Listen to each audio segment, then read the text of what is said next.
Okay, this is section 1.3. We're talking about the scientific method. And you probably learned about this back in middle school. But the basic steps are I make some observation or I have some question about something. I do some research and come up with a hypothesis, which is, of course, is an educated guess, not just a guess, of what I think the relationship is with the question that I have. I run some experiment, I analyze my results, and based on those results, I either come up with a conclusion or I decide to revise something. I may go back and revise my question, or I may decide I didn't have a great experiment, that it didn't do what I wanted it to do or didn't perform the way I expected. So I might rerun the experiment. I might go back and change my hypothesis and retest. So it's a very iterative process with things changing along the way. It's not a linear, I start with a question and I end up with a conclusion every time. It's usually a lot of back and forth. Okay, about some terms so we can agree on just the terminology. So we have two variables generally that we are talking about. The thing that we call the manipulated variable, also called the independent variable, and so therefore I usually abbreviate this as IV. This is the thing that is purposefully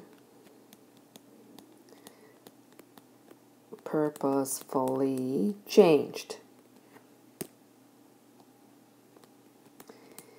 So if I wanted to measure the effect of, let's say, the effect of the length of time on the boiling temperature or on the temperature of a pot of water, the thing I am changing is the amount of time it's on the stove. The responding variable, also called the dependent variable, therefore abbreviated DV, is whatever data I record. So if I'm going back to that same experiment and looking at what happens to the temperature of the water as I change the amount of time it's on the stove, then the thing that I'm measuring is the temperature, right? So it's the result. Okay, there's two terms here, control, and I've added constant, which is not in your packet, but you should add it. And so let's talk about constants first. If I want to know what effect the amount of time has on the temperature of the pot of water, I need to keep some things constant, so the only thing that I'm varying is the time. Okay, so these are the things that, these are my variables that are kept constant. So for instance, I want to use the same stove, right? I want to use the same pot. I want to use the same source of the water. Okay. Control gets used in a couple different ways. Sometimes when people talk about what are you controlling, they're talking about your constant, okay? The things that I am controlling. So here it's kind of used as a verb. I control these variables. But control is the unaffected sample, or the untreated group. So if I wanted to know, for instance, what's the effect of the amount of salt I add to the water to its boiling temperature, my unaffected sample will be just plain old water with no salt in it. Okay? So most times it is useful to have a control so that I have something to compare my results to. So let's try to apply this. I like to garden and I like growing petunias, so I am going to, and one of the things I often ask myself is, does applying Miracle-Gro make the plants any better?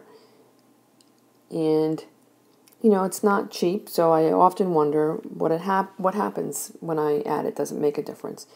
So I have to get pretty specific about my question. So rather than talking about whether or not I apply it or how much I apply, I'm going to look at the frequency of the application, and I'm going to look at the the number of flowers. I could look at plant height, but I'm going to look at the number of flowers.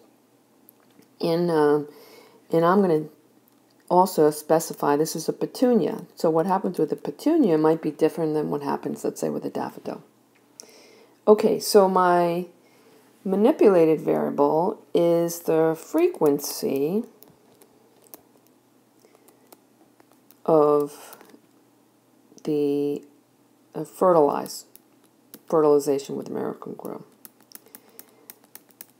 And maybe I have things from, once a week, or once every 2 weeks, or once a month, okay? And then my responding variable is the number of flowers. What am I evaluating? What am I measuring? Okay? My control in this case would be a plant with no fertilizing. So it's not treated. So the things that I am keeping constant is the, let's say, the plant. And when I say plant, I'm talking about, it's got to be the same variety, maybe from the same garden center.